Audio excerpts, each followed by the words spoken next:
maaf, ini kedua kali saya bicara radikalisme. Pak Menteri Agama gagal faham mengenai fungsi-fungsi agama dan fungsi-fungsi pendidikan di Kementerian Agama di Republik kita yang tercinta ini. Tanpa ingin mengecilkan Pak Menteri Agama, tidak sama sekali. Tidak ada sifat alih tahir mengecilkan siapapun. Tetapi kita bicara soal check and balances, maka saya hanya ingin bicara.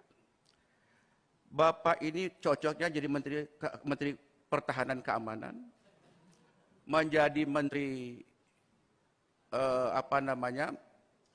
Menko Polhukam, ketimbang Menteri Agama. Saya mohon maaf, karena idealisme yang dibangun oleh kementerian ini tak terbawa.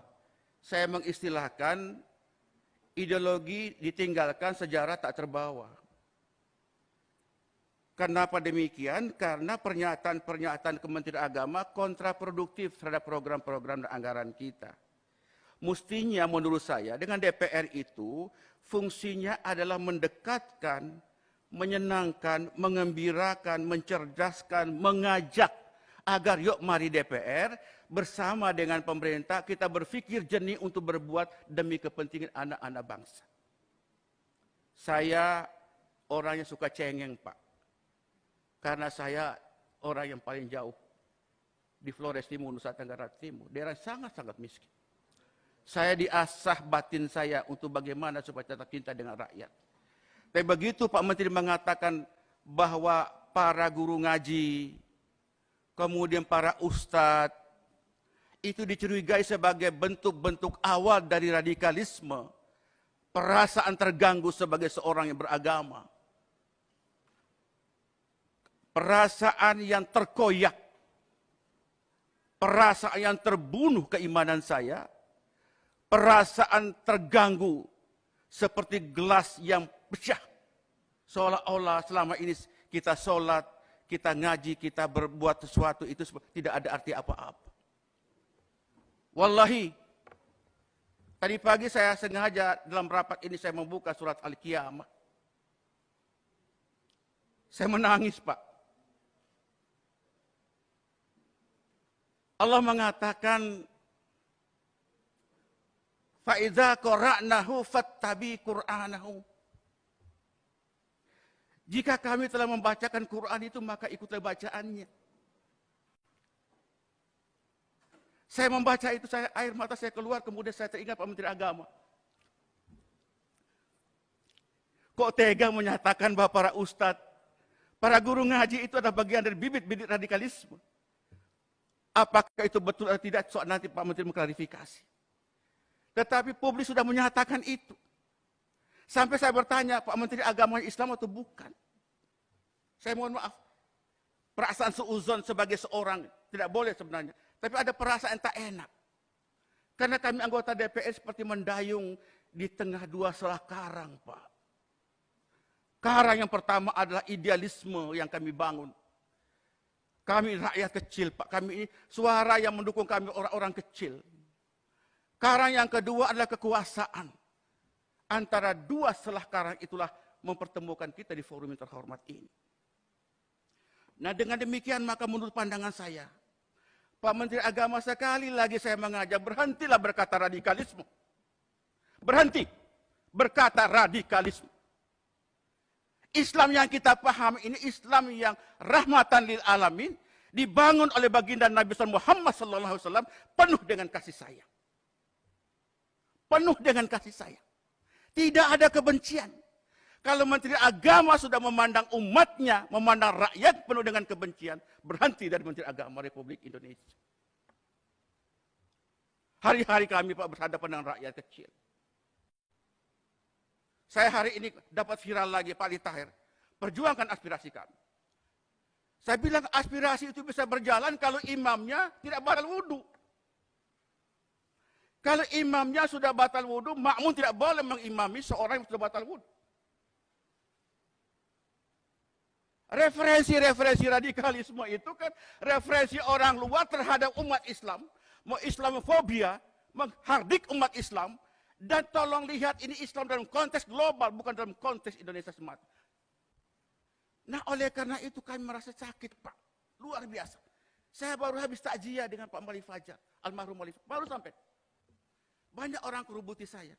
Kok bisa begitu Pak Menteri Agama? Saya bilang beliau orang baik Pak. Pak Menteri orang baik. Cuma belum belajar Islam esoteris dan Islam eksoteris. Islam yang substantif dan Islam yang simbolik. Orang itu menjadi radikal itu kan posisi kedua setelah terjadi intoleransi. Jalannya radikalisme dalam teori sosiologi agama, intoleransi terjadi karena ketidakadilan di situ. Penegakan hukum yang tidak terjadi. Hak-hak miskin, orang miskin yang terabaikan. Kebanggaan bangsa tercabut. Liberalisasi yang begitu kuat, kapitalisme begitu kuat. Sementara orang menangis, orang menderita di atas tanah air sendiri. Nah oleh karena itu paling mudah membangun bangsa ini jika intoleransi ini harus dimulai. Pertama adalah tegakkan keadilan. Yang kedua, sayangin orang miskin. Kurangin kesenjangan sosial ekonomi. Tidak boleh ada diskriminasi. Nah baru radikalisme. Radikalisme terjadi apabila tiga faktor-faktor tadi bisa dijalankan dengan baik.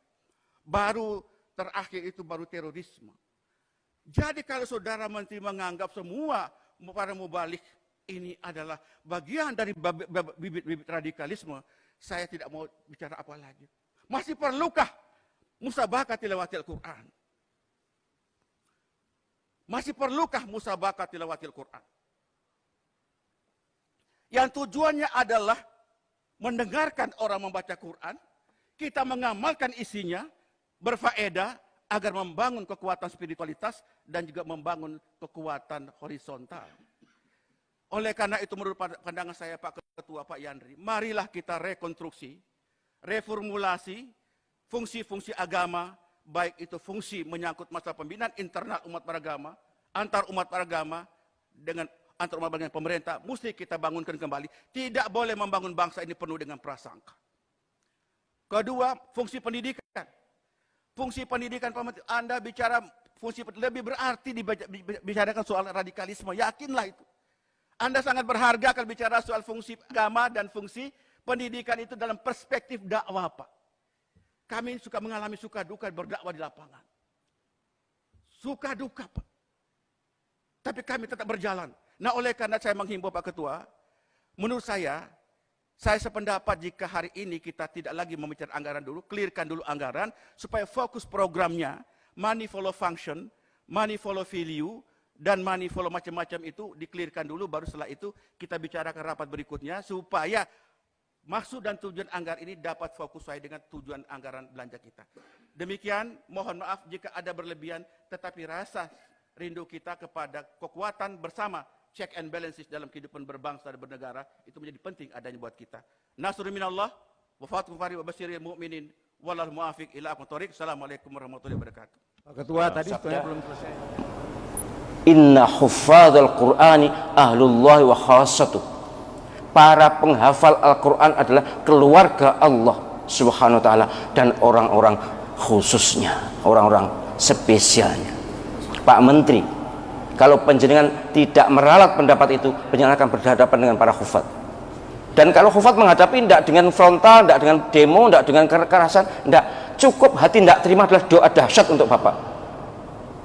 Sekali lagi, cukup hati mereka kecewa dan tidak terima, tersinggung oleh ucapan Bapak adalah doa yang amat dahsyat. Dan itu jumlahnya ratusan ribu, Pak. Jangan main-main dengan para hufat. Tidak melawan mereka, tidak memberontak, tidak punya kekuatan untuk itu kok. Tapi kalau mengadu kepada Allah cepat sampai. Keluarganya Gusti Allah, keluarganya Allah Subhanahu wa ta'ala. Para pengawal Al-Quran, inna nahnu nazzalna dzikra wa inna lahu lahafizun. Surah Al-Hijrah 9. Kami yang menurunkan Al-Quran dan kami yang menjaga. Mengapa digunakan kata kami? Menurut para mufassir, karena Allah SWT didampingi para hufaz untuk menjaga Al-Quran. Aku berdoa, Edi Mulyadi, warga negara Republik Indonesia yang beragama Islam, yang bangga dengan Islam, bangga dengan Al-Quran, yakin akan selamat dunia akhirat dengan Islam. Berdoa kepada Allah, ya Allah, berilah Fahru Rozi hidayahmu. Kembalikanlah ia ke jalanmu yang lurus, yang benar ya Allah. Tapi ya Allah, jika dia tidak bertobat kepadamu ya Allah, dia tidak minta maaf kepada umat Islam, dia tidak mencabut semua ucapan-ucapannya yang menunjukkan kebencian terhadap Islam, maka ya Allah, laknatlah dia ya Allah. Azablah Fahru Rozi, Menteri Agama ini di dunia dan akhirat sepedih-pedihnya azab ya Allah. Dan aku, Edi Mulyadi ya Allah, aku barterkan, aku tukarkan amal ibadahku manapun yang engkau sukai, yang paling engkau ridhoi ya Allah. Amal ibadahku yang sedikit, yang sering tidak ikhlas, yang mungkin sekali tidak khusyuk ya Allah. Tapi aku yakin dari sekian banyak ibadahku yang kurang sempurna itu ya Allah, pasti ada satu dua yang engkau ridhoi, yang engkau senangi ya Allah. Aku tukarkan ya Allah amal ibadahku itu dengan azabmu yang pedih pada Fahru Rozi ya Allah, Menteri Agama Republik Indonesia yang sangat benci terhadap Islam ya Allah. Azablah dia dalam tempo 1 pekan ini ya Allah, 7 hari ini ya Allah. Aku tukarkan amal ibadahku yang tidak seberapa ya Allah. Aku bukan hafidz Quran, aku tidak khusyuk salatnya, amalnya sedekah infakku sedikit ya Allah, dan sering tidak ikhlas. Tapi yang engkau pilih ya Allah, mungkin ada amal ibadahku yang amat engkau cintai, amat engkau senangi ya Allah. Aku tukarkan amal itu ya Allah dengan azabmu kepada Fahru Rozi, Menteri Agama. Jika ia tidak segera bertobat ya Allah, jika dalam 1 pekan ini sampai tanggal 15 September ini ya Allah, dia tidak meminta maaf pada umat Islam Indonesia khususnya, dan tidak mencabut kalimat-kalimat yang membenci, menyudutkan Islam ya Allah, azablah dia, laknatlah dia dengan azab yang pedih dunia dan akhirat ya Allah. Amin ya rabbal alamin.